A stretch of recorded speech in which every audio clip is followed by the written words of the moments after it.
శ్రీ సద్గురు పరమాత్మనే నమః. శ్రీ స్వామి అచలానంద గురుభ్యో నమః. సర్వం గురుస్వరూపం. అందరికీ నా ఆత్మ నమస్కారాలు. అర్జున విషాద యోగంలో 3, 4, 5 శ్లోకాలు నేర్చుకుందాం.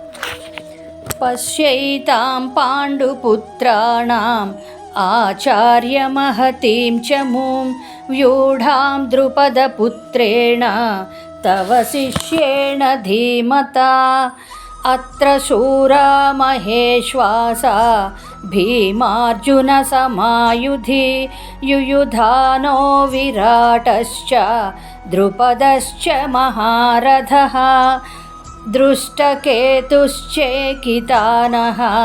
కాశీరాజశ్చ వీర్యవాన్ పురుజిత్ కుంతిభోజశ్చ శైబ్యశ్చ నరపుంగవః.